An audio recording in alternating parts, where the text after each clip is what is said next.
I assume all of us have Bible. Let's open our Bibles in the second book of Corinthians. 2 Corinthians 5 verse 9. 2 Corinthians 5 verse 9.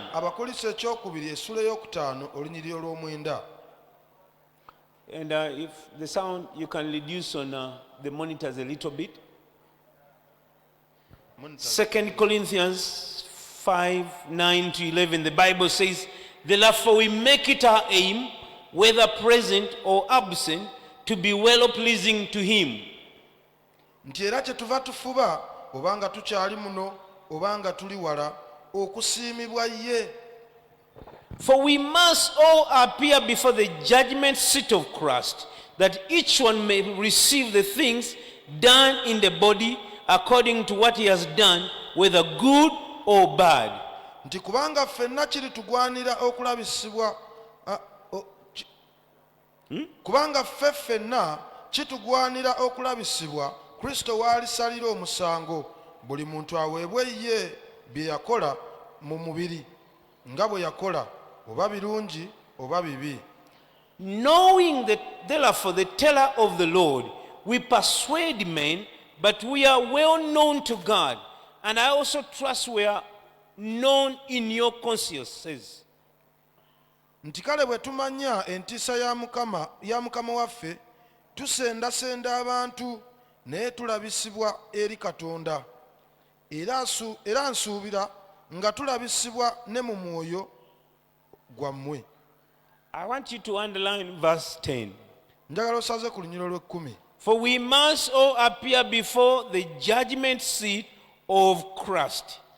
Nti kubanga ffenna kitugwanira okulabisibwa Kristo waalisalira omusango, that each one may receive the things done in the body, nti buli muntu aweebwe bye yakola mu mubiri, according to what he has done, whether good or bad. nga bwe yakola oba birungi oba bibi.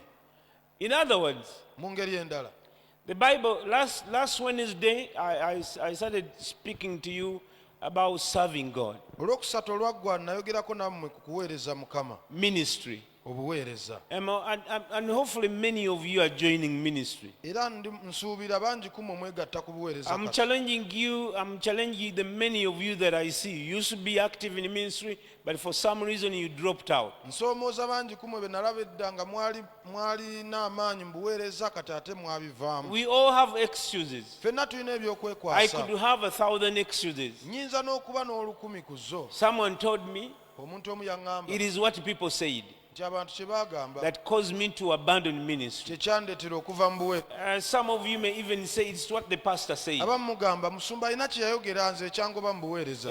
Some of you may say it's my time. Abalala oyinza okugamba obudde I do not bwange have enough time. saalina budde nina butono. But I just want to tell you something very important here. Naye njagala okukubuulira ekintu wano ekyomugaso ennyo. That the day you receive Jesus as your personal savior, olunaku lwe wayaniriza Kristo you Yesu also okuba qualified omukozi we, yourself to work for him. era wafuna ebisaanyizo eby'omukolera. And so the Bible says, Kati Bayibuli egamba for all of us nti eri ffenna must appear before the judgment seat of Christ. kitugwanidde okulabisibwa Kristo w'asalira emisango. Now the Bible theologically talks about two judgments. Kati Bayibuli eyogera ku nnamula ey'emisango ya mirundi There is a ebiri. judgment before the great white throne that the Bible talks about in the book of Revelation. Waliwo okusala okw'emisango okugenda okubaawo ku ntebe ku ngule ku nnamulonde enjeru ennene. Bayibuli gyeyogerako mu That kubikulirwa. judgment will be for the nations. Kale okusala emisango okwo kugenda kuba kwa That's mawanga. where John says, and I looked and I saw Awo Yokaana wagambira nti ne ntunula ne ndaba beyond what the eye can see. okusukkuluma amaaso kye gayinza okulaba. People redeemed from all tribes, color, language, and races Abantu abanunulibwa okuva mu langi ez'enjawulo mu bika eby'enjawulo wash their robes in the blood of the Lamb. nga booza ebyambalo byabwe mu musaayi gw'omwana gw'endiga. But those who did evil, naye abo abaakola obubi, the Bible says they were cast out in utter darkness. Bayibuli egamba ne bakasukibwa mu kizikiza ekikwafu. But this through the judgment seat of Christ naye n'entebe ey'okusala omusango eya kristo is not for non-believers. yo si y'abatali bakkiriza, This is for believers. eno yo y'abakkiriza. In other words, after you enroll into heaven, mu ngeri endala bw'omala okuyingira you, eggulu you're already inside the heaven. obeera omaze oyingira eggulu, You are not going to hell. You Togenze- qualified yourself to belong to heaven. togenze mu geye naggwe ogwanidde eggulu. There will be another day of judgment kati wagenda baawo olunaku olulala olw'okusala where omusango, everyone buli omu will receive their works back in their hands, wagenda okuddizibwa emirimu gye mu ngalo ze, whether good oba wakola mirungi or bad. oba wakola mibi, Everything you do byonna by'okola is written biwandiikibwa and stored. era So biterekebwa. according to the verse, kale okusinziira ku lunyiriri all of us ffenna will receive back our works. tujja kuddizibwa ebikolwa byaffe. Bible ebiyise bikolwa emirimu gyaffe. emirimu. So let me also read for you another scripture. kankusomerayo ekyandikibwa ekirala. 1 Corinthians 3. bakolisi ekisooka essula eyokusatu. 1 Corinthians 3. bakolisi ekisooka 3. I will start from verse 7. nyina tandikira ku lunya olw'omusanvu. 1 Corinthians 3:7. bakolisi ekisooka 3:7. The Bible says, so then neither he who plants is anything, nor he who waters, but God who gives the increase. nti kale bwe kityo asiga si kintu newankubadde afukirira, wabula katonda akuza. Now he who plants and he who waters are one, and each one will receive his own reward according to his own labor. nti naye asiga n'afukirira bali bumu, naye buli muntu aliweebwa empeera ye ng'emirimu gye ye bwe giriba. I want you to underline verse 9. njagala osaze ku nyola omwenda. For we are God's fellow workers. nti kubanga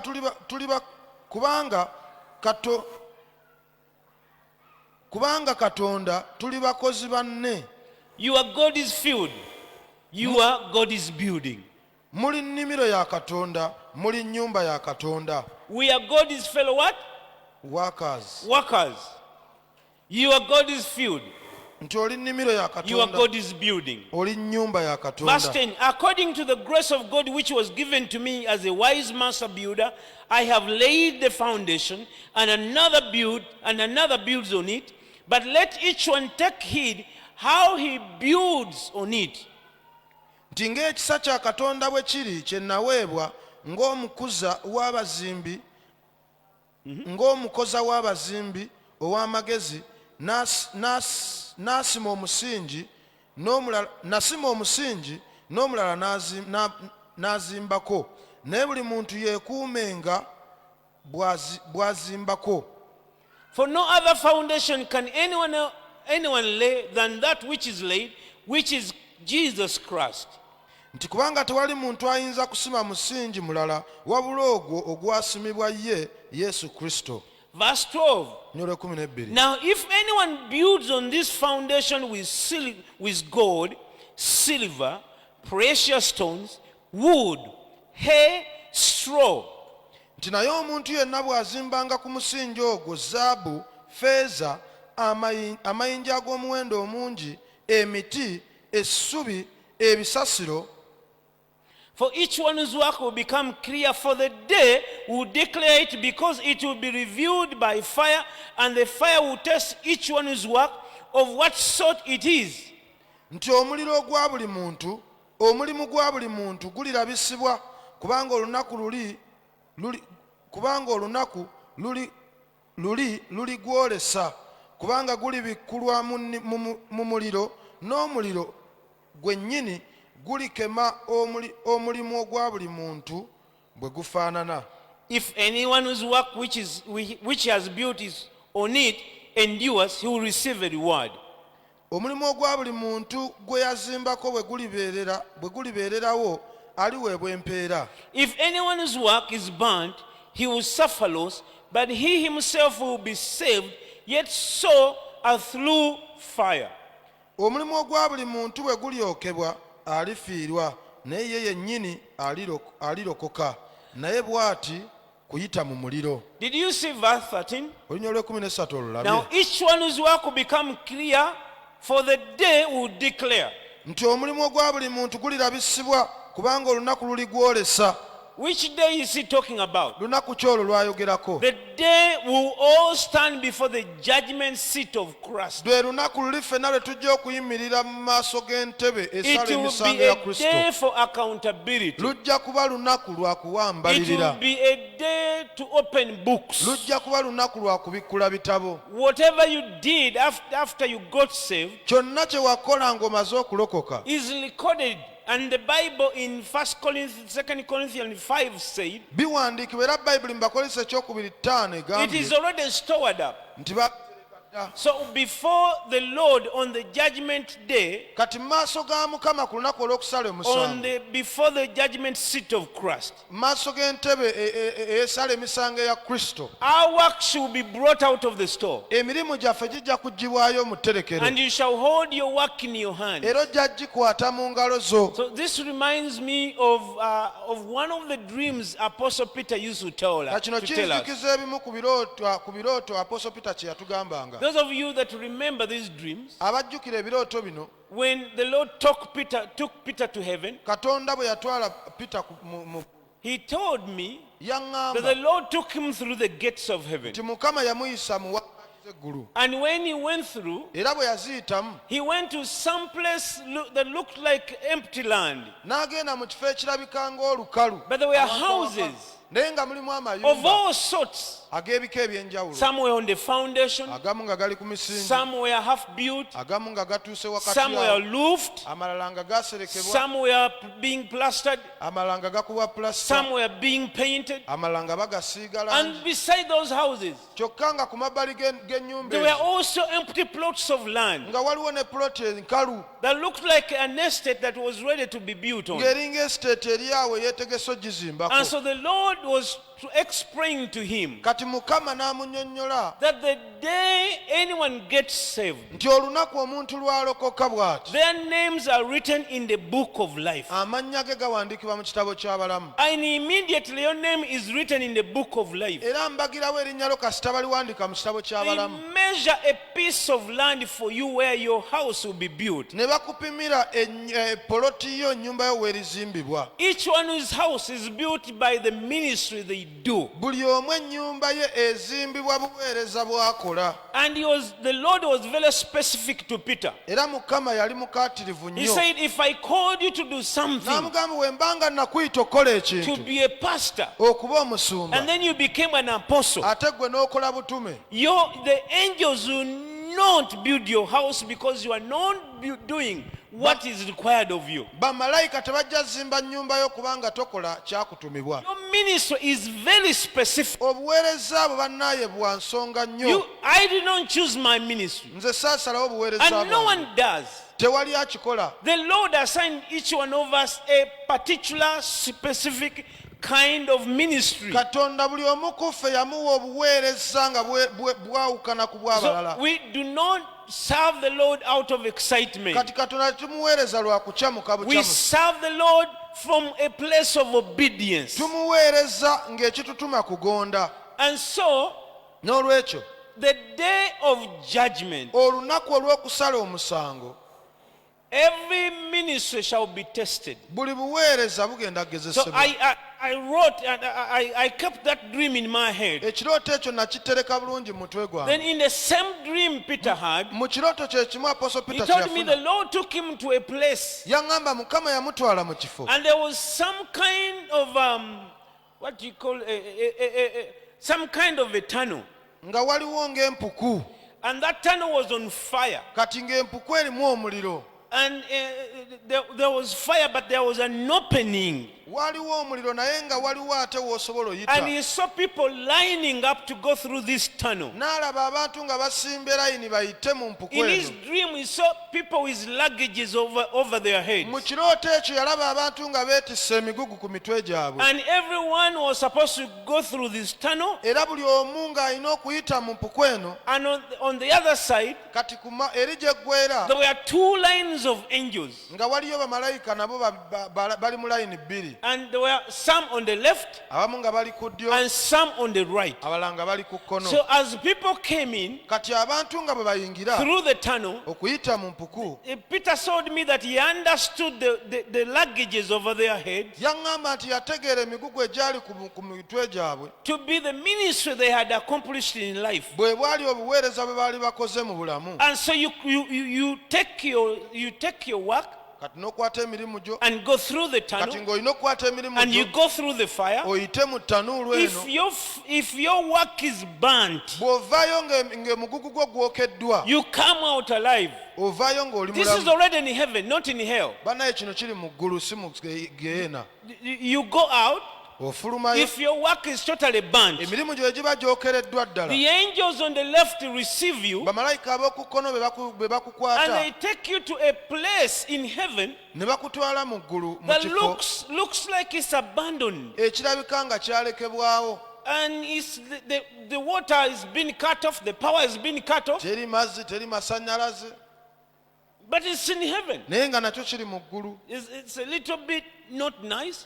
Si kirungi nnyo. But if you went through the fire Naye singa oyise mu and you muliro came out with your work, n'ovaayo n'emirimu gyo nga tegiyidde, the angels on the right will receive you. bamalayika b'oku ddyo be bajja And those who okwaniriza. were received on that side, on the right hand side, Era abo abayanirizibwa ku they mukono were ogwa taken ddyo into a very beautiful city. ne batwalibwa mu kibuga ekinene nnyo ekirungi. Those are the people that served the Lord after their names were written in the book of life. Abo be bantu abaweereza Mukama oluvannyuma lw'okuwandiika amannya gaabwe mu bitabo by'abalamu. And then he told me about a group of people that had no place to stay. N'aŋŋamba ku kibinja ky'abantu abataalina kifo, They were loitering around the streets. nga bo beetala bwetazi And the Lord batambula. told him, Mukama n'amugamba, those are people abo be bantu that God saved, abaalokoka did not have time to ne serve, batafuna budde kuweereza, but they were able to enter heaven naye somehow.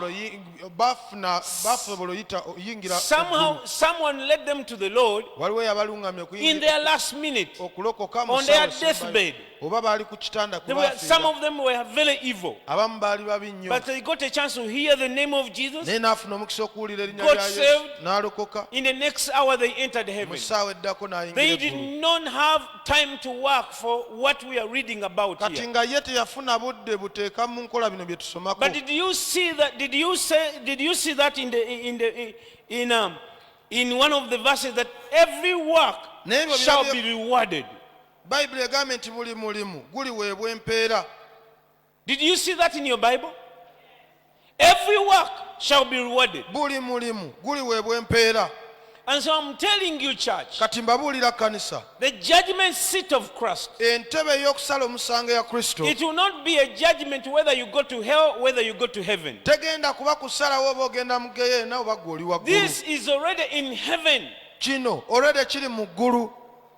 Are you following me, church? Ogoberera bulungi We kanisa. go to heaven by grace, Tugenda mu ggulu lwa by kisa accepting Jesus as your personal Savior. olw'okukkiriza Kristo Yesu okuba We omulokozi don't waffe. earn salvation. We don't work for salvation to earn it. tetukolerera bulokozi kubufuna. Salvation is a free gift from God. Obulokozi kirabo ekituweebwa buwa okuva Whoever eri believes in Katonda. their heart Eri yonna oyo and akkiriza mu mutima gwe confesses with their mouth n'ayatula n'akamwa that ke Jesus is Lord, nti Yesu ye Mukama, if they die the next moment, ne bw'afa mu kaseera they go to akaddako heaven because they believed. agenda mu ggulu kubanga akkiriza.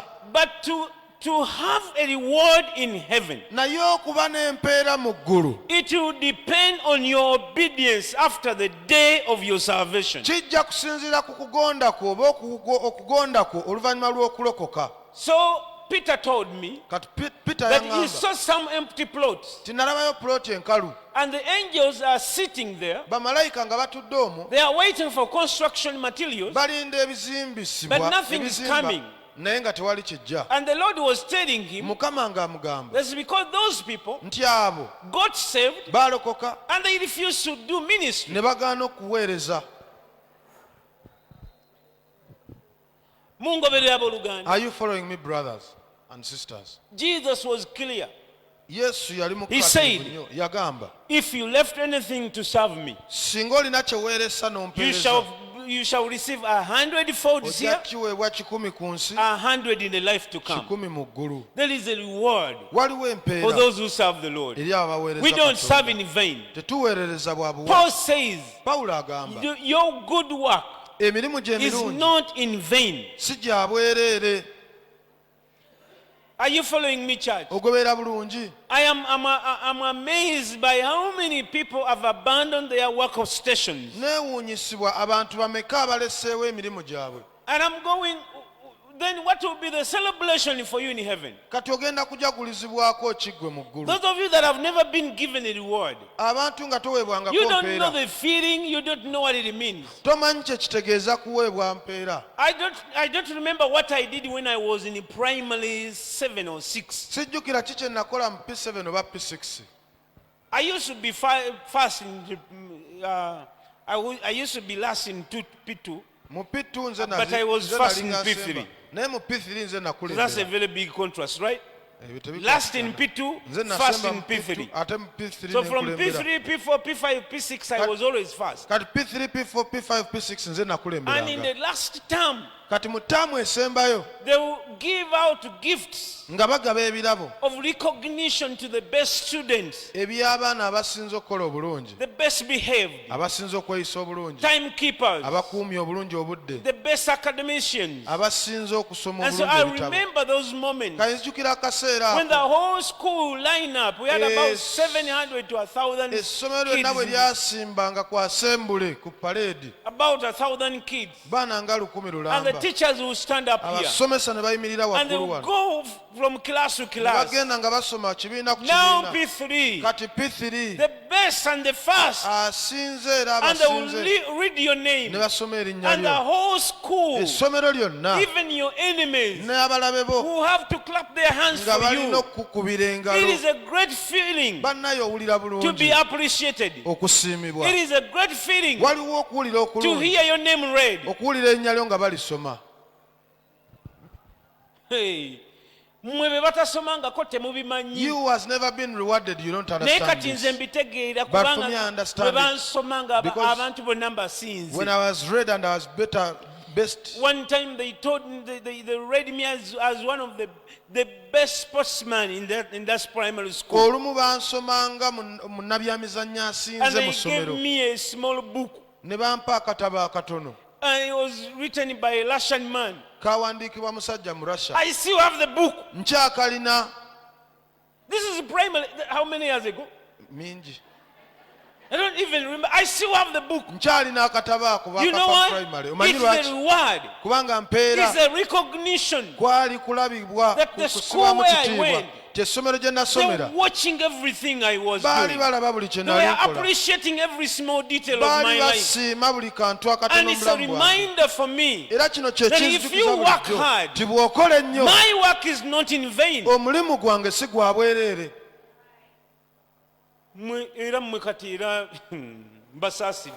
I pity you. Bw'oba wasemba era baakusomangawo If you sente are the last, they read ne you as the ne last. muggulu otyayo. You even fear heaven.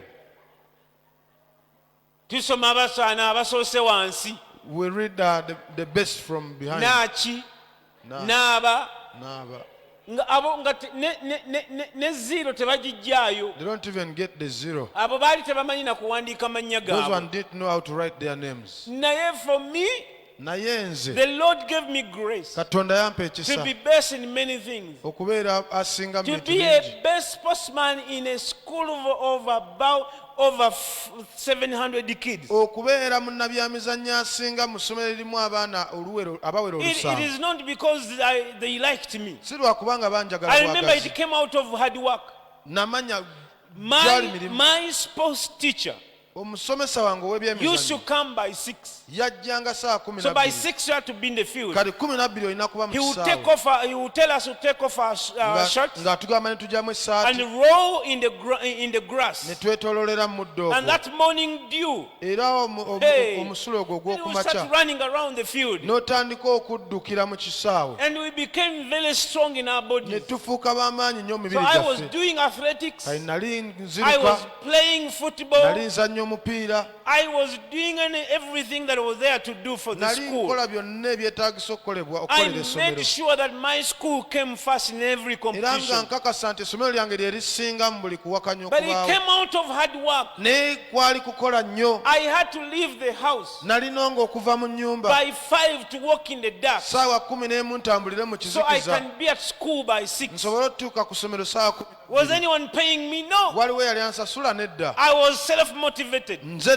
neetuma because I knew kubanga nammanya that this school was depending on me ti essomero lino lyali lineetaaga to do what they needed to do. okukola kye So beetaaga okukola. I put myself in a place where I was going to represent them and represent them well. ne neeteeka mu kifo nga ŋŋenda bakiikirira era mbakiikirire bulungi. I was the captain of our football team. nze nali kapiteeni wa ttiimu yaffe And I ey'omupiira remember I wanted to play somewhere in the front. era nzijukira nali njagala kuzannya maaso eri But because I was the captain, naye kubanga nze nali I told kapiteeni myself, ne neegamba you cannot captain from the front. tosobola kuduumira ng'oli mu maaso. I became a defender. ne nfuuka defender And I used to shout, era nga ndeekaana motivate every one of the nga the rest of nkakasa the nga players benzannya nabo bonna mbazzaamu so they amaanyi can keep running. basobole osigala nga badduka Applaud them when they did something nga special. mbasanyukirako bwe bakola And obulungi. I'm telling you, our school era used to win. nkukakasa essomero lyaffe lyakubanga We became well known twamanyika nnyo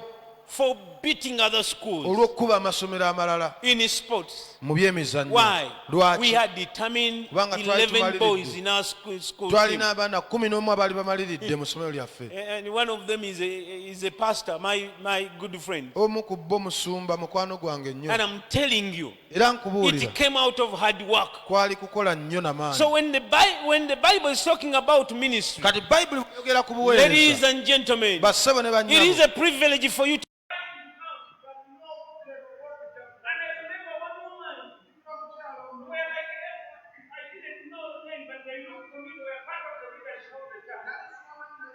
One day I was flashing the church, and she came and stood where I was.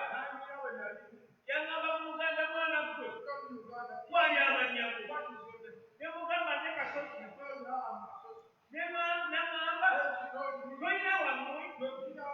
Nemugamba bantala bagese. Nemugamba nkwama. Erinnya wano babisobola. Wanyize mu libaatikawo n'okufuna ebyokukola bino ebintu olina mwamuka olodamira y'omusumba era akogeezako nakabala nga mpeddemu amaanyi neŋŋamba badde manyi nkolera katonda bino ebintu teddemu yali mukyala we n'abaana baabwe naye nali musajja musirise era nkigaana nyo bwe nyimirira awalala omukazi omukazi tebaagamba n'oluvannyuma nakitegeera nti eyo yali enkola yaabwe nga bateeka bakke bwenna ne babamaanu amaanyi ennakola nze omukyalo oyo saddamu musembere bwe namulabanga nga mpita eno nga naye Whenever I saw her, ayite I would pass the other way. ne ŋŋenda mu maaso n'okuweereza. I continue to serve the Lord. Kambabuulire mmwe Let me tell you, olwaleero today, omukyalo oyo akyali mulamu, that woman is still alive, takyalaba. but she can't see. Sigamba nti waliwo ekyabawo mbabulira, naye mutabani we But her son y'omu ku bakozi baffe. is one of our workers. Naye mbatunuulira But I look at them, naye siina ke mbeegombako. I don't admire anything from But them. I knew there was an opportunity for them to serve naye namanya nti waaliwo kyemmanyi kimu nti baalina omukisa ogw'okuweereza bigger than they did. okusinga bwe bakikola. But they refused to see the church as the body of Christ, and they saw it as a personal property. Can't even appear here. Ekyo kye neebaliza Katonda e Kawempe. That's one thing I thank God for Kawempe. Nga temugambye amiina. Why haven't you said amen? kubanga abantu ba wano Because people in this place, obasangeyo nga bezzaamu amaanyi tugende find- tuweereze mukama you find them encouraging themselves. Let us go and era serve buli the Lord. lwe mbalaba ne nzijukira bali be nalaba ne ŋŋamba mukama mwebaza olw'akawempe Whenever I see them, I remember the other people and I appreciate God for Kawempe. bale manyi mujja kugamba I kamina thought you would esingako say amen. mbabuulire Can I tell you something? katonda bw'aba akuyise If God has called you, takuyita na muntu mulala He doesn't call you with anyone else. akuyita bwobu He calls you alone.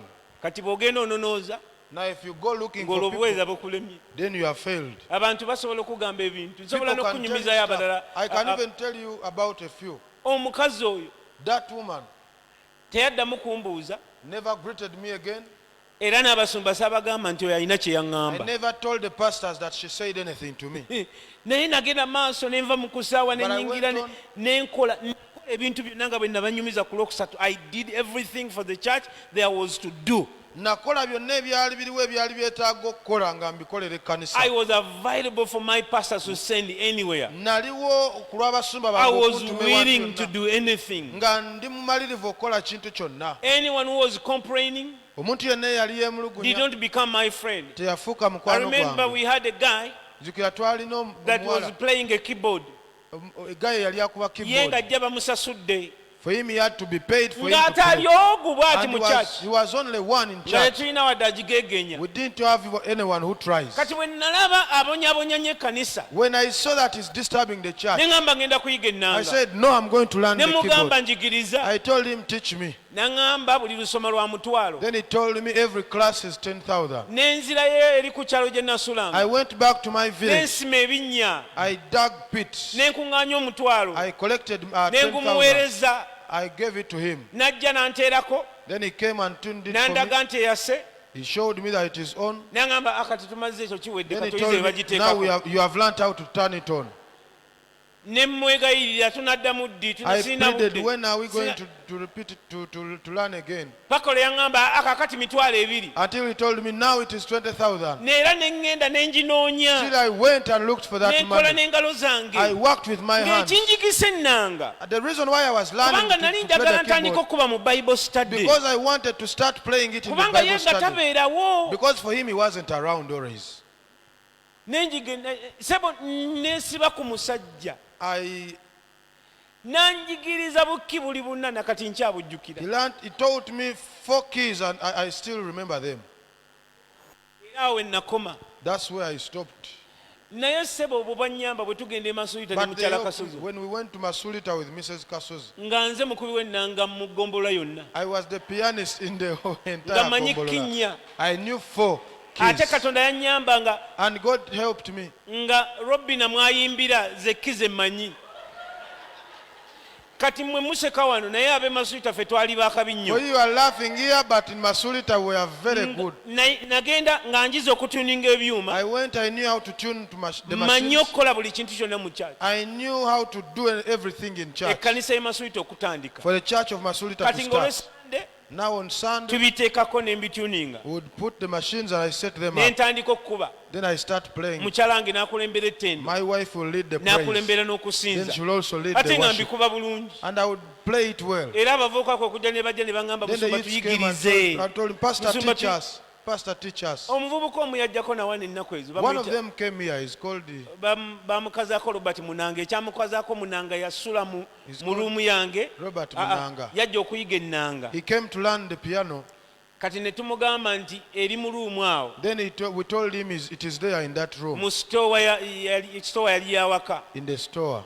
ne tumusibiramu nga twerabidde nti mwali We closed him from there, not knowing that he's ne there. tugenda olunaku lulamba We moved around the whole ne day. tumusangamu ekiro Then we found him in the night. tuwulira ennanga kwe kujjukira nti twamusibiddemu We heard it and we realized he had been closed inside. ne tumutuma munanga ne gyagenda kati bamuyita So munanga we called him Robert Munanga. Wherever he goes, he's called Munanga. ne njigiriza abalala I taught others. buli kwe nabayigiriza nga kwe batandikira Whoever is taught, that's where they started from. abo be nayigiriza mwe mwava yayigiriza sente z'ebyasooka The people I taught, one of them taught Saint Eza. then later we hired some more experts who came and upgraded the team to another level. oluvannyuma ne tufuna omukugu gwe twapangisa n'ayambako ttiimu okweyongerako mu bukugu. We built our own team. Twezimbira ttiimu eyaffe. And I can't forget the passion Era of the siryerabira people nnyo in that ntayaba. village who serve the Lord. mu kyalo ekyo gye baweererezangamu Oh katonda. my God. Bannange We had the pastors twalina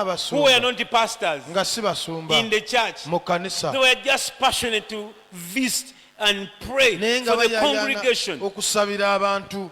Twalina omuvubuka bamuyita n'okubakyalira. Godfrey Kiza kati naye afuuka We had musumba. a brother, he was called Godfrey Chiza, This is now a young man, pastor. every Monday to Wednesday, Ono omuvubuka buli mande paka he will lwakusatu go from house to house yagenda nga nyumba ku nyumba.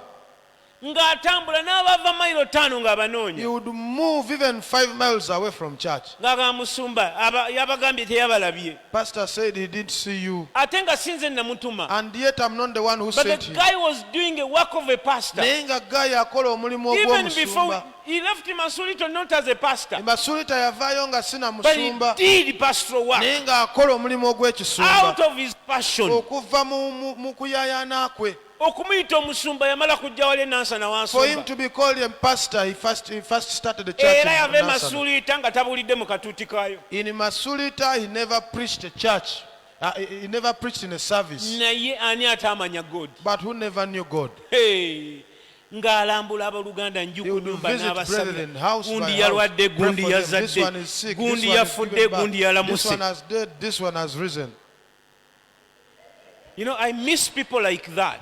Missing abantu bwe I batyo. miss people who love God and love Missing His abantu work. abaagala Katonda ne baagala n'omulimu gwe. I miss people who do without the church knowing, but Missing abantu add to the abakola value of the church. ng'ekkanisa temanyi naye ne bagatta Hey. ku makulu g'ekkanisa. Naye sebe ekkanisa bw'egenda ekula n'amagezi ne gakiisukkako kati omuntu mumuwandiika Baraza- ojja kukola kino ate n'atakikola. But as the church grows, systems have become complicated. You write someone out that you'll be doing this and he never does it. Nze bw'ombuuza For me, if you ask nali me, ndipootinga wani. to whom was I Nze reporting? nali nkola bukozi. I was just working. Everything that I saw that Buli kye needed to nalaba be ekyali done, kyetaaga okukolebwa I did. nakikolanga. Era omu ku bakadde omusajja oyo eyasooka okubeera kyamaani wa Yesu akwagala. One of the elders who was the first to be the chairman of Yesu Bamuyitanga Akwagala, Yiga, yajja lumu n'angamba naye he was mwana gwe called nkwagadde Yiga. He came and told me, hey, I've liked you. jangu ewange. Come to my house. N'atandika okutambula nange. Then he began moving with me. Era olumu nga yakola ku ssente z'obuweereza. He was the one who was dealing with the Lumu finances of the twagenda naye mu ministry. kibuga. One time he went to N'agenda mu town. banka n'ajjayo ssente. He went to the bank and withdrew money, Akaveera kalamba. a full kavera. N'angamba ozirabe zo. Then he told me, do you see this Tugenda money? kuzimba church. We are going to build a church. N'ajjako bitaano. He got 500. N'akwata n'eccupa. He even got a bottle. N'agamba kati chairman Then he told me, now chairman, kayeegulireyo soda. let him buy for himself a bottle of soda. N'agenda n'agula soda. He went and bought soda. N'amukomyawo. He brought it back. Nze yansibidde mu mmotoka. He locked me in the car. Ng'omusana gwaka. And it was very hot. Ate nga sirina kuggulawo mu mmotoka mulimu yet- ssente the church. I didn't have to open because the car N'enkuuma had the money ssente for the okumala church. about 3 hours. Sirina I- kusandabirwamu, sirina kuggulawo oluggi. I kept the money for almost 3 hours. No opening the door, no putting Awo down the glass. Nakivubaawo ng'awala ekisaawe ky'omupiira we yansibira. In the town, that's where he closed me. Mbandi awo ng'akomyewo n'akacupa ka soda. Then he came back with a bottle of Ngenda soda. okulaba ng'awandiika mu bitabo. Then I saw him writing in N'agamba aha books. sente Now this chairman one, chairman, soda bitaano. soda, 500. Nanga gwe tofunye toli Then he chairman told me, for tofunye. you haven't got, you are not a Nga chairman. bw'aseka. As he was laughing. Ate nanzizaayo ne wiiki endala. And it took me another week. Because those men, our leaders saw that I was a faithful young man. Kubanga abakulembeze baffe baalaba nga ndi muvubuka omwesigwa. I worked with my hand. Nakola n'emikono gyange. Nze abooluganda nkibaddiramu nga bwe nabagamba ku I ku repeated for you lwokusatu just as I oluwedde. told you on Wednesday. I don't think Sirowooza nti eggulu lyalinyimye ebirungi ku nsi. that heaven deny me good things on earth. Kubanga omutima gwange ninasalawo ne ŋŋamba nzize kuweereza nzize kuweereza. Because in my heart I determined to serve the Lord. Nga nzija nziruka mu kkubo. I would come running. Nga essaawa saayina nasaawa ya ku mukono nga ndabira ku I didn't bisiikirize. even have a watch. I was just Naye watching nga nkeera. shadows. But I would Lumu come natuuka early. leeti. One time I came late. Sirwerabira. I'll never forget that Natuuka day. leeti eddakiika zaalinga 10. I got late Enkuba yali about 10 yatonnya. minutes. It was raining heavily. ne tuyingira mu kasenge We got into a small room, nga tugenda kuvaayo tukole ki tuweereze. and from there we are coming out to minister. Olwayingira The moment I got ne in, ntandika okusaba. I began Nali praying. situka nga koleeti mu bulamu bwange. I had never got late in Ogwo my gwe life. gwasooka. That was my first time. Musumba Pastor, bwe tumala okusaba nga tufuluma. after prayers getting while Ng'abantu we were bonna getting out, bakyatudde n'ambuuza Kasozi lwaki ozze leeti? then he asked me, Kasozi, why have you come late today? Tojja kuweereza. You will not minister. Ozze leeti. You have come late. Era ne neefunya ne I gathered neewumbawumba myself up ne ŋŋenda. and I left. Nange nakigezaako wano. I also tried it here. Ne ŋŋamba gundi okoze bwe tojja And I said, kuweereza. you have done like this, you won't minister. Abo baakyusa n'ekkanisa. Those ones changed churches. Waliwo gwe nakigamba juzi. There is someone I told it on Awezezza recently. omwezi tannadda. It is now a month, he's not yet back. Kati awo nze kindeetera okubuusabuusa. So that one gets me Are into you a really doubt called? zone. If I'm called, Ddala ddala wayitibwa. there is nothing Bwe mba that nayitibwa can stop me. tewali kisobola kunnemesa. Because for me, I understood. Kubanga nze nategeera I'm receiving 100 folds here. bantu bankubira amasimu nga But 100 sijja olunaku. balimba Eh, nti nfuna 100 ku nsi kuno. Nina kufuna 100 ku nsi. Sam Kabunga bawa Joyce Suyambe wali. nfuna 100 ku nsi Ne mbulamu obukola ki? Ne mbulamu buli obugenda okujja. and in the life to come. Sijja balimba. I won't lie to you. Ekikumi kyano kinnyumira. 100-fold here Naye is good. neesunga. But I'm anxious Olunaku lwe ndiyimya nga ffenna tusimba layini. for that day when I will Nga stand in mwenna the gye line muli. and you are all there. Jjajja Ibulayimu waali. Jaja Ibrahim is Bayakobo there. we bali. Joseph Jacob are there. Bakyala ba Yakobo bonna we bali. The wives of Jacob are Ebika there. 12 bonna we All the biri. 12 tribes of Israel are there. Bapeetero bonna batume nga All batudde. the apostles seated. Nga Pawulo atudde. And Paul is also Nga bwe seated. mubamanyi abanene mu Bayibuli. Just as you know those great men in the Bible. Nga kyusa Uganda bonna batudde. And even all those that changed Uganda. are Ensi seated. yonna ng'eraba. When the whole world is watching, Neesunga olunaku I'm anxious on bwe that day. balisoma erinnya When my lyange. name shall be read. Ng'abatume bannabbi okuva When ku asooka paka ku all the asembayo. apostles from the first to the last. Yokaana omubatiza. John the Baptist. Eriya ne Erisa. Elijah and Elisha. Ba Musa. All those of Ne Moses. bagamba nti ne mu 1920 When they will say that even in tulinayo 1920, omusajja yatunda we omutima have a man who sold his heart n'aweereza Katonda and he served the Lord n'emmeeme yonna with all his soul.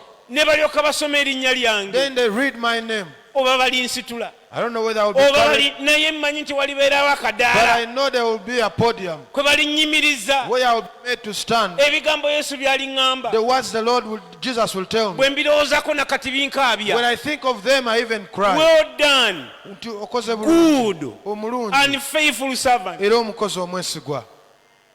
N'antikkira engule Then he crowns me. ate nange ndigijjako ne ngimutikkira. I'll also remove it and put it on him. Tewali atanyumirwa kusoma linnya lye. There is no one who never enjoys being read out. Olaba bakutumira butumizi ku leediyo n'osula ng'ojja kyanca ennyumba yonna. They just talk about your name over the radio and you Ntumira muto wange bamukubirayo n'akayimba n'okubira ab'omu kyalo bonna bantumidde you call bantumidde. everyone. Hey, they sent me greetings. Kaleediyo kaawali ku katale.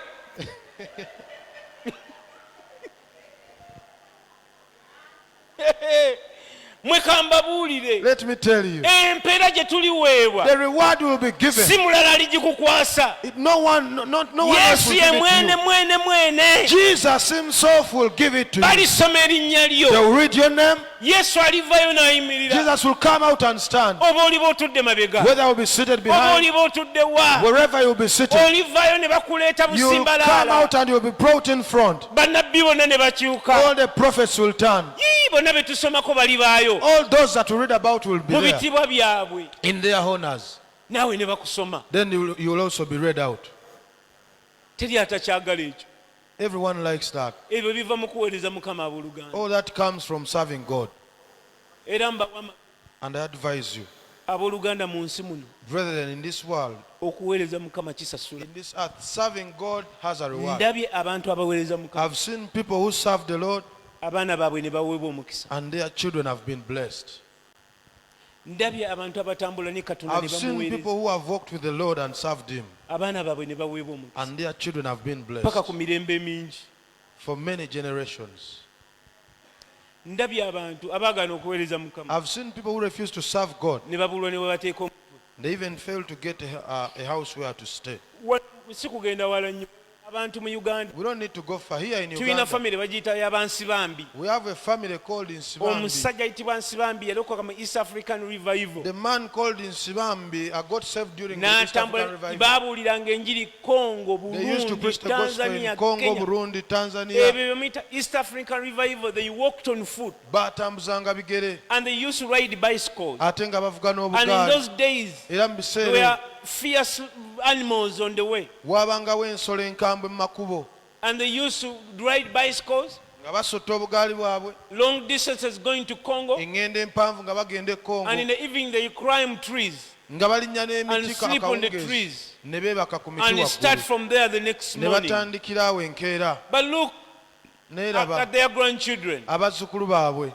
One of them was the chancellor of Uganda, Makerere University for many years. Omu ku bo yali chancellor wa Makerere University okumala emyaka Later, mingi. he became the prime minister of Uganda. N'amayinza nga afuuse prime minister All wa that Uganda. family are very prominent in Family Uganda. eyo yonna bantu bankizo You nnyo look mu for Uganda. any Nsibambi. Noonya omuntu If yenna it's, ayitibwa it's Nsibambi. connected to the Nsibambi I'm talking about, Bw'aba alina akakwate They are ku not Nsibambi poor. gwe njogerako si baavu. abaana ba Nsibambi, The children of Nsibambi, kuno kuyinza okuba nga kuliko omu. maybe we have only one in Uganda now. Abasigadde batuuze b'amawanga malala. The rest are citizens in Naye different jjajjaabwe nations. yavuganga kagaali nga But abuulira their njiri. grandfather used to ride a bicycle preaching the gospel. Oyo yiga gwe mbagambye. They have told you Kuno about. ndowooza alinako abaana oba omu oba babiri. I think he has only one son The here. rest of the kids are all scattered in Abasigadde Europe. bonna bali mu Bungereza eyo They mu don't even Europe. think of coming back here. Tebakirowooza nako They kyakukomawo don't wano. have citizenship here. Wano tebakyalinawo na I have butuuze. seen God blessing families Ndabye Katonda ng'awa family of those who omukisa. humbly served Him, Abo abaweereza Katonda their n'obwetowaze children abaana and baabwe their grandchildren. n'abazzukulu The baabwe. Lord promotes them to places. Mukama abayimusa mu bifo. Bw'obeera omwesigwa eri When you are Katonda, faithful unto God. ne bw'osoma Bayibuli abaweereza Mukama ne batambula Even if you naye, read your Bible, those who served the Lord and walked with Him, baafuna omukisa ku nsi kuno. they were blessed on this world. Ne mu bulamu On this obugenda earth. okujja bagenda kugufuna. But even the life to come, they will Nsomooza be mwenna blessed. abava mu buweereza. I challenge all Katonda of you. yakuyita, left olina ministry. eddoboozi, You have your voice. ate That is olinda wonderful. muti musumba bakuyite. And you are waiting for the pastor to call for Era you. kamalirize na kino Let abooluganda. me conclude with this, brethren. Ffenna ffenna abali wano. All of us who are here, Nina ensonga 1000 lwaki sirina kubeera mu buweereza. I have 1,000 reasons why I shouldn't be in this ministry. 1000 tayimuzi 1000. 1,000 times 1,000. Namba wano mwenna muntunuulira bubi. Esooka, all of you look at me badly. Era waliwo abanjogerera obukyamu. And there are those who talk ill about me. Naye ku abo aboogera koliko eyampita. But amongst all of them, Hey. is there anyone who Era calls ne me? bw'oyogera, Even if you speak, nze yampita mumanyi. I know the one who Bye called yaŋŋamba me. okukola I know mbimanyi. what he told me to do. Ate waliwo n'abajja And there are even those who ne come babanga abakola naawe. as if they work with you. Naye nga bazze kukulemesa. And yet they have come Abo to nabo hinder you. mbamanyi. I also know Era nze those ones. sibawa mukisa. And I don't give them a Nze chance. ŋŋenda kulemerako. Ne bwe ndisigala bw'omu. Even if I stay alone, Ndisigala n'ennyumba yange nga mpeereza. I will stay with my house. Kubanga serving the Lord. nkitegeeredde ddala ddala Because ddala I've come ddala to ddala understand nti omukisa gwa Mukama gwe that the gugaggawaza. blessing of the Lord makes wealth, makes rich. Abamuweereza Those who serve the Lord tebasobola kugubuuka. can never miss His Nagwo blessing. tegusobola babuuka. And it can never miss them. Katonda God, ku birungi bye naakalabako of the things I've seen, sobola butayongera maaso nga nkola. I can't stop serving God. Wano tulina opportunity Here we have many opportunities. si za kuno. Tulina amakubo amabi We have bad roads. ago sobola okugafuula You obuweereza. can make them your ministry. Noganze nja kujja nga And you nongoose say, ku. for me, I will come and always Tulina make the road toyi proper. ez'amazzi. We have flashing toilets. Tulina n'ezesitamwako. We also have latrines. Osobola okugamba Mukama nkoze You can endagaano. say, God, I've made a covenant with Teweetaaga na you. kujja mbu bakuwandiike You don't bakuwe even ennamba come bakuwe and you need ne uniform. to be registered or to get a uniform. No. Ebyo abantu baabijjawa. I don't know where people got Nze that. sijjukira kwambalako uniform I nga don't ever mpeereza. remember putting on a Bw'oba uniform when I badge, minister. Or a munyimire badge wali bandabe. that I stand there and I'm Nze seen. half of what I did Ekitundu ku bye nakolanga nga byonna. sinafuuka pastor. I- Only the before I pastors became a knew. pastor, basumba bokka be baali babimanyi. Ekkanisa yandabanga mu kuyimba wano. The church only saw me during choir Naye here. nga tebamanyi But they didn't nti know n'obutebe bwe batuddeko that nze even the nabutaddewo. chairs they are sitting on them, they were Ate organized. tebeetaaga and they don't need to know. era bw'oba oyagala bamanye ng'omanya obuweereza And if you want them to know, then you know ministry is done ebintu for bye you. nakola nga pasita tamanyi The things I did when the byayamba pastor nnyo didn't ekkanisa know, y'esseguko okukula they helped the church of Seguku to grow. ate n'olunaku lwaleero musumba talina kumanya nti nabikola And even up to now, the pastor doesn't Nze need to know nsasula that I did mumanyi. them. I'm not the one who pays me. era bwe bali babansoma erinnya And if when they are reading my name, tebagenda kusooka kubuuza paasa wange they are not paasa going- jamulira they are not going to. paasa kaweesa obadde ogamba omuvubuka oyo mwamwesiga bulungi nedda Kawesa, did you trust that emirimu gentleman? gyange gye gineeyimirira No, my works will stand for me. bwe nagamba nti nja gwera ekkanisa The moment I said I'm going to clean the church, bagenda kupima bwesigwa bw'ekyo kye they are nayogera going to watch the faithfulness in what I said. nambye bwesigwa I said the faithfulness. kubanga kati abamu mwewandiisa ebitabo ne babiggulawo Because some of you registered, they buli opened lwe the weeyama ekintu mu maaso ga mukama whenever you pledge anything before the Lord, bakiggulirawo ekitabo they open a book for it. era ku lunaku luli And on that day, balibikkula ekitabo they will open that book n'ebitabo and the books. kati ekyokwera nga bagamba yakoma Then they say, the book for sweeping, he stopped. olwo gabudde ayita mikayiri oba nkaddiye jangu olabe wano Gabriel calls from Labanga Michael.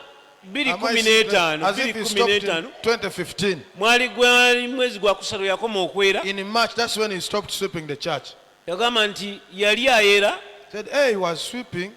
mbu abantu ne baddugaza ate we yali amazze Then people darted where he had finished. mbu n'alekeraawo Then he stopped. eri agamanya bwega tebagenda kugasoma Those such names won't be read. ebintu ebagenda okusoma They abantu think bagenda okusoma the people that are going to be read, bagenda kwesiga ku bwesigwa bw'ekigambo kyo kye wagamba they are going to watch the faithfulness in the word that you spoke. bano nkuba yatonye People that it Omusana rained gwayase. heavily. It was so hot today. saasobodde nakomyewo leeti At the table I came late. nabadde njoza I was washing. mbe omwana yasuze atunula That the child didn't sleep. nze nagamba mukyala kasozi ne lwe yazaala ani yava ku kituuti I told Mrs. Castles even for era her to produce Annie, she left the ewiiki post. z'abasawo olwaggwako ne mugamba tuddeyo The moment the doctors n'akomawo left, obuto she came back for fe ministry. amazzi tumanyi gye gava We know where our water comes from. naye ab'ennaku zino bazaala myezi 6 tebannadda Nowadays, bazaala 6 months, people stay home, they don't come back. baafuna olubuto yafuna olubuto n'obeera yafuna She ndwadde got pregnant, and it's like she's sick. kambavaeko nobavaako ŋŋamba mmwe bwe bayita okuweereza I'm talking about you who are called into bw'abaana ministry. bazzeemu kusoma katonda Children are olowooza going back to yagenda school. okuyita obuweereza yali tamanyi nti abaana bo balisoma You think God never knew that your children needed to go to school? kansooke njuyuzeyuze ebyekwaso byammwe byonna Let me mumanye first tear down all your excuses so that you will know nva wala that I come wala far. yewa yesu yakutuma obeereyo wala Is it Jesus who sent you in that far place? gwe bwe wali osengayo wali lwaki tewakwata luula n'opima When you are going to reside in that place, munva why did wala you measure? Why did you munva put it wala in mind? n'obuweereza bwe bikwatira wano Why did you step far when your ministry wandifunye is luula here? n'opima You need to measure n'ogamba the nze mu distance. bunafu bwange And nsobola also for me, mayiro emu because I'm far, I shouldn't exceed a n'opangisa mile. mu mayiro emu naye kati wagenda kati ate ojja ogamba Now you went musumba very far, now you are saying, ate nze Pastor, baluganda gwe gwe bayita tompoleza nze si nze nakuyita don't tell me anything because I'm bino not the one who byammwe called you. this is between you and God. Kino kiri wakati wo ne Katonda wo. You don't come to me and say, Pastor, you can't. You can't.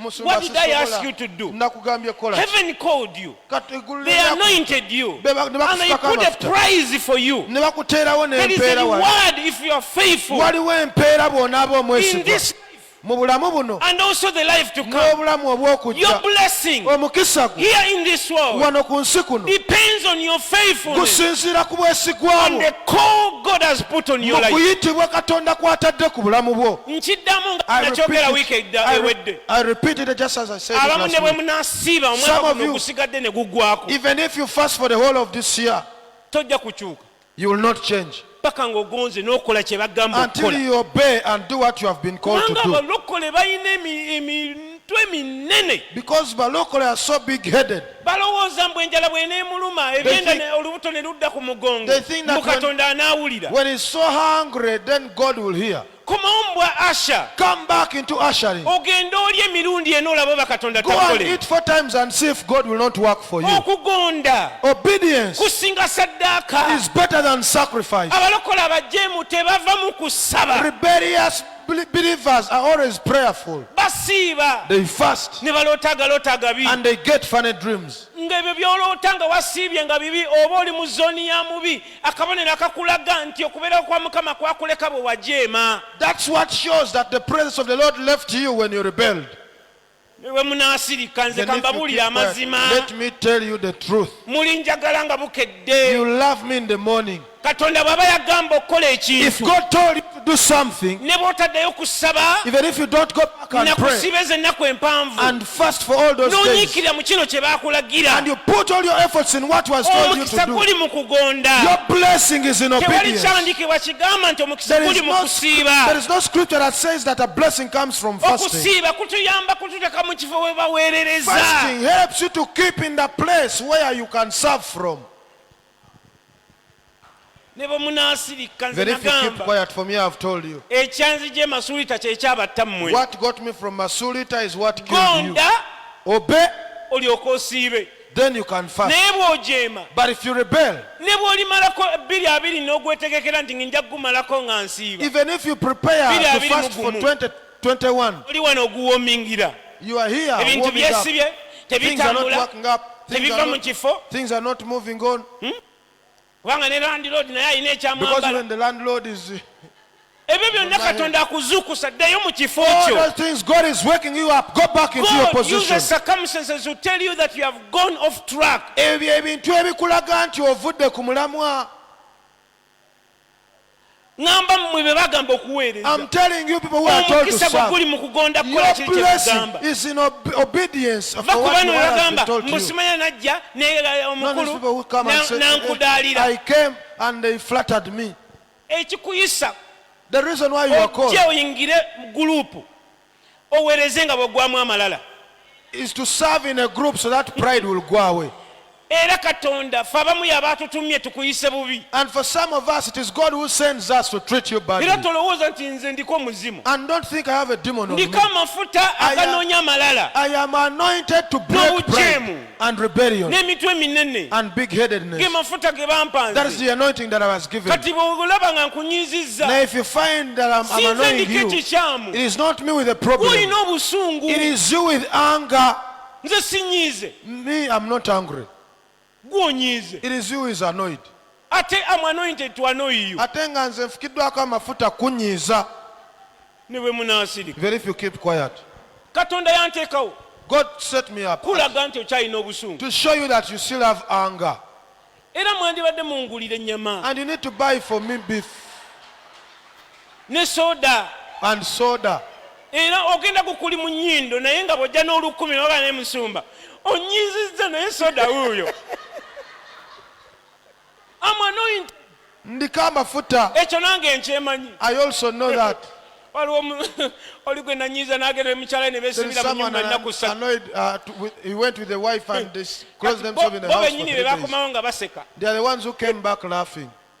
musumba twakunyiigira Pastor, we got annoyed ne of mbagamba you. ate mwalina awala They said, w'okulaga hey, did you have where else to go? naye kati ate bwe zaggwako essatu Now after the 3 days, ne mbuuza mukyalange tuli ku ki I asked my wife, what are we on? muli mu busungu You are into anger. nze basanga ndi kuki ku pooko ndi ku tivi ndaba They found mupiira me nsekera enjoying waggulu pork. bo bali eri bajjula For them, they were full of anger there. nange kanisa enyuma Church is funny. kanisa nze simanyi nti banyiiga I did know that we were angry kubanga with me. singa kale bankubirako ne At mbanyiigirako least they would have katonotono called me and I naye got annoyed bambuulira for them. bakomawo ng'omwami aseka naye But they nagamba came musungu. back laughing ku lunaku olwokusatu on the 3rd day. lwe nagamba mukyalange naye That's when I told my wife, omanyi mukwano but you know, Mukwan, tuli bakyamu we are wrong. musumba ye mutuufu Pastor is mba right. ndi awaka nga bazze They came as I was n'essanyu there at lingi naye home. Very happy. ne basooka banteerako emboozi engeri gye baana kukola omwami yagaana okulya Then n'omukyala they told n'agaana me what had okufumba happened. The wife refused to eat. The abaana wife refused to babaleetera cook. emmere tetujja kulya tuli bulungi naye ng'ekisungu kijjudde muno They were bringing for kyambuka them bwe food, kikka but they kyambuka bwe refused to kikka ate kati nno baweereza ba mukama And b'amaanyi. now they are mighty ministers of God. So kati mbabbiddeko So now I have nze bwe told you, nkunyiiza when I annoy you, nze si nze mba it nnyiiza is not me who is annoyed. gwanyiize gw'oliko ekizibu It is you who has a problem. liko omwoyo w'okunyiiga I'm anointed to annoy. ate omwoyo wa mukama si busungu. And the Spirit of the Lord is not anger. Kati era ngenda kusaba n'amafuta amalala I'm going to pray for another anointing aganoonya ab'amalala that looks for nabo the nja balaba. I will also get them. Mukama agambe May God give it to me. manye ow'amalala And do you know a omugamba proud gwe person? nkyoyimba You tell him tomorrow you are singing. omugero ayimiridde wano Then you find him here. n'omugyako akazindaalo Then you get a microphone. from n'omugamba him. dde emabega. Then you tell him go behind. Ah, oh. atalitegeera ku olwo A person who will never know ng'essimu ye that teriiko. then the phone is Can not you on. imagine? Oh, Omuntu stabilize. n'akuswaza muswaza mu bantu And they are showing you among the wajja people. kugula ku bubonero ku maaso ku kituuti kya mukama oba kuweereza Did you katonda. come to gather marks from the pulpit? Or Omulokole aswala does the miracle get ow'amalala aswala nnyo It is a proud naye person who omuntu nga gets yafa eri amalala ne bw'omugyako ashamed. akazindaalo But a person who has adde ne mabega taken away n'agamba shame. n'ayimba n'amaanyi n'agamba nebaza mukama nti nakana akafo nsobola okuyimiriramu nga siri maaso nnyimba bwe nsaba n'ensabira onakutta akazindaalo eyakanzigyeko mukama tava ku ki You will say, mukama As I muyambe. sing, I pray for the one who is Ow'amalala holding the anyiga microphone. n'afuluma ne A kyaki. proud person will get annoyed and even go out of the church. musituke tuve na wano. Raise up and let's leave this bameka place. abagaa nti nja kuweereza mukama. How many are saying that I will serve the Lord? nze mbanyumiza ebibuuzo tebinzigwamu. May I have I tell you stories. I have many of them. nze ne mukyala nga ekyatulinnyisa ennyonyo mulundi ogwasooka Me and bwali my buweereza. wife, what took us out of the country was ministry for the very first time. Era emirundi gye ntuuse gy'oba ng'otambula ne bagamba twawulidde musumba wazze The many times people say oli that mu we had Amerika you wano are now here in tetusobola America. kusubwa mafuta gali ku We mutwe. cannot miss the anointing upon your life. Jangu Please come. nene waffe otuukeyo Also come into oyimiryeko mu this kibuga place. kyaffe olangirire ekigambo Stand in our city and declare a word. n'olinnya. Then you board. Obuweereza buntambuza Ministry has made me travel. ne banyumiza bwe nakwata mu mutwe gwa vice president lwa buweereza. Did I tell you when I laid hands on the vice president because of ministry? Ate katonda atandika butandisi God is just beginning. kubanga ate 2021 Because 2021, ngenda kubeera nga atakolangako. I'm going to be as if I'm I've going never to worked. serve the Lord. Ngenda kuweereza Mukama. I and my house Nze n'ennyumba we yange will serve the Lord. tugenda weereza I am Mukama. teaching my children Njigiriza abaana to bange serve the Lord. okuweereza Mukama. Ani gye yagenda gye yamala emyezi gye yamalayo Where Annie went for some yava wano months, ng'ayizze kye bayita okuweereza she n'engalo left ze. here after learning how to minister. Era twakakasa era nabali bakoonamu ne bagamba Even those omwana people are sure mwamuyigiriza mutya okuweereza They even asked, how did you teach your daughter how mu to serve? Sunday school. From Sunday school. Sunday school ng'erina ba asha Sunday school had nakwaya ushers, it had erina a choir, n'abasabi it even had ng'ekyati enkulu intercessors, bw'ebeera. just as a full church has. naye mmwe abamu mwesebo bali mu But some of mu you, bisulo your children are in boarding Bali eyo. schools, they are there, muleka waka. you leave them at home. Naye ng'omukisa gw'omuntu yenna But the blessing of anyone guli mu kukola ne katonda. is in working with the Lord. Era katonda agamba mu kigambo kye And God says in His word, nti teri asiba nte ng'erima n'agisiba omumwa. no one will put Emazo a muzzle in in an an ox. ox when is plowing. God supplies for our needs. Katonda agabira ebyetaago Mwabaweereza byaffe. mbazzaamu amaanyi. Ministers, I encourage you. Oyinza okuba tolina income eri awo. Maybe you don't have enough income. Weereza katonda. Serve God.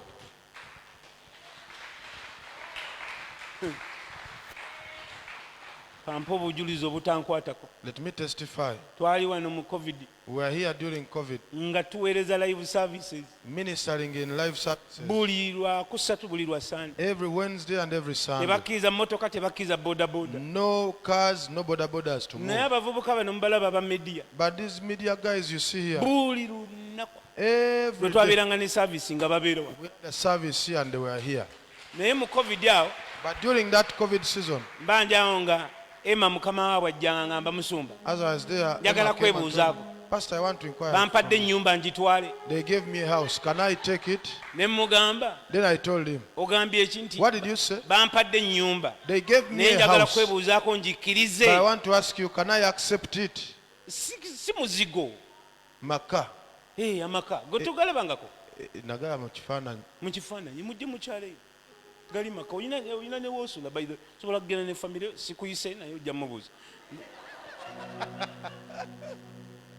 Kati Emma ne mugamba Then I told Emma, teweebakirawo kkiriza nti nga twala. accept immediately. Ne mugamba nankubira ebifaananyi. Then he sent me pictures. Ennyumba eriko ne compound A house that has a mu compound kibuga wano Kampala in this city of Kampala. ng'eriko ekisenge kya master It even has a master bedroom, n'ekyabagenyi a n'ekyabaana visitor's abawala best, n'abalenzi a girl's ne room, boys a quarter boys' room, n'omukyala a boys' w'alimira quarter e Kampala wano. in Kampala here. Mumumanyi kye bategeeza okuweereza Mukama. Do you know what it means to Naye serve God? okimanyi lumu wano tugenda But you know that one time here as we were going, ng'enkuba etandise. it was raining. Emma ne It was mugamba raining. togenda I told Emma, please linda don't go. enkuba ekye. Wait for the rain to N'agamba come nina down. ogenda ku He exploit. said, I have to go to exploit. I have to be there in another hour. Nina okubaayo mu ssaawa emu. Omwana n'oyo omulenzi That guy there, n'atambula he walked between church and exploit okuva ku church ne ku exploit wali for 7 months. kumala emyezi 7. Naye kakati singa kubanga yasoma simanya biki ebyo, singa kakati wesimba gwe Emma ne bagamba kati ennyumba gisasule. Now if they tell you Osooka n'otunda mukyalawo, start to pay for n'otunda the kamera house, zo, you first sell your wife, you sell all your cameras, n'otunda laptop zo, you sell your laptops, naawe ne weewaayo ng'ekyapa mu you even banka surrender yourself as a land title in the bank n'ogula ennyumba.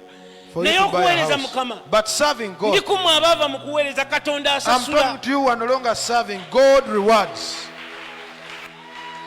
Era temulowooza And don't ever think mbu Katonda alinga Ministry of Works God ng'olekawo is like- ekkooti God is n'obala like- ennaku 3 n'ojja ne bakuwa omusaala. Katonda abala lw'okoze. God will watch all, will count all the days that you work. Eri mu kitabo temusomyeyo Haven't you read in the book? baligenda kukwasa mirimu gyo si nnaku ze wakolera. They will give you your works, not the days you worked for. Kakabanyiikira ako kalowoozeeko about bagenda kubala mirimu gyo They are going to count your works, si nnaku 3 kuba Bannayuganda mwamanyiira not nga the 3 30 bwe days. bansasula obala Because you are nnaku. used to counting 30 days to get a salary. Omulimu 0 You don't have a ennaku zo job. ziweza 3. But the days are there. Mbagamba abalokole Katonda asasula. I always tell you, Balokole, God Katonda asasula. pays. God rewards. Katonda asasula eri abamuweereza. God rewards those who serve Him. Ansomesereza abaana, He has told for my children. andabiriridde He has omukyala, taken care of my wife. buli kye nnina kyonna. Everything I Nze have. nzikiriza nti bubadde bwesigwa I Katonda believe it bw'azaalaba has been the faithfulness God has been seeing in me n'okulemerako mu bulumi and persisting in n'ogamba pain. ekkanisa ebeewo And you say, let the church n'abala stand. baweereze Let the others also omulimu gwa minister. Mukama gugende mu For maaso. the work of ministry to go on. Katonda n'atunula n'agamba Then God omuddu watches wange and says, "Hey, omwesigwa. my faithful servant." Kwali masuyita y'omukazi n'ajja n'obunnabbi When n'agamba Mukama agambye Sweeter, someone came and said, obadde mwesigwa agenda kuwa obugagga. God has said you have been faithful, is going to Ekyo give you wealth. nakiwandiika ne mu I bwongo bwange wrote it even nekiwandiika in my ŋŋenda brain. kuba mugagga. I'm going to be wealthy. Lwaki? Why? Kubanga nze nina liisi y'abantu abaagala ssente. Because I have a list of people who need money. Era essala yange kati ŋŋamba Mukama And my kakati prayer now to God nze is, sikyasobola kubeerawo nga sirina ssente. I can no longer live without money. Katonda wambuuza lwaki nti If God kubanga asks me, gundi nze I nina tell him, omulisa because ne I'm the one gundi supposed to feed this one. nina layini y'abantu be nina I okulisa. have a list of people I'm Kati supposed Katonda to feed. twateeza ne mugamba tonzijjangako ennusu. So I told God, never take money from me. okitegeera kye ŋŋamba? Do you understand bwe what I'm saying? bagamba kukola ki What were you told to do? era wakoma jjo kikola. Mbuuza ggwe. I'm asking you. Era ezo ennaku z'ogamba z'okola mbu nkola The olwa days you're saying Sunday, that you work, I work on Sunday. sima- olowooza oli bukuŋŋaanya ddyo okugyamu empeera Do you think how much will you gather to get a reward? nga mu mwezi okola omulundi gumu If you work only once in mbu a ndi month. ku losita That I'm a ndi roster. kuba last week I'm in the last week. nga of the baakuyita. rest. And yet you were called. Bannange mwezibirize amaaso nve wano. Close your eyes. Let me leave this place. Katonda wange My Lord, Nkwebazizza I thank you olw'akawempe worship for center. Kawempe Worship Center. Twabadde tusaba As we are nga praying, tutandika ntuga Mukama ekigambo kyo we kitusomooza. say, let your word challenge us. Nsabira omukazi oyo I pray for that woman n'omusajja oyo and for that gentleman egwe wawa omulimu whom was given work, n'agamba weewaawo n'akolanga bwenti and he said, I will do as you say. naye kati nga yeesittala But now he's offended. yaggwamu amaanyi He's discouraged. ebizibu by'ensi The problems of the world n'emitawana gyagyo and the troubles of the world byamwerabiza omulimu. have made him forget the work. Mukama musaasire God have mercy upon him era omusonyiwe. and forgive him. Nsaba ayi Katonda I pray, oh God, baako omusajja n'omukazi have a man or woman gw'obagula that you make to wake up, okukomawo ku mulimu to come back to the work gwamuyitira okukola. that you called him to Nsabye do. ayi Katonda aba I Katonda pray, my Lord, oh nti God, eno Kawempe Worship that Center this Kawempe Worship Center ebeere ekkolero y'abaweereza. will be a workshop for Banaava ministers. wano ne basaasaanira They will amawanga. leave this place and scatter into Kenya nations. eneebalinda, Kenya will wait for Africa them. eneebalinda, Africa will wait Europe for them. eneebalinda, Europe will wait America for them. eneebalinda. America will wait, nga buli omu wait for agamba them. nti abava And Kawempe everyone babeera will say, we beesigwa. only need the people Nsaba of Kawempe oyimusa faithful. omulembe I gw'abaweereza pray that you raise a generation of ministers abateekwasa, who never have excuses, abateekaanya, abataggwamu maanyi. who are never discouraged. Nsaba oyimusa omulembe I gw'abakazi pray that you n'abasajja raise a generation of men and abatunze women emmeeme zaabwe olw'omulimu, who sell their souls to the abanaakwata work, ekitala who will get the sword, ne bakwata n'omwiko and they even get nga bwe bakola the ebyabwe power.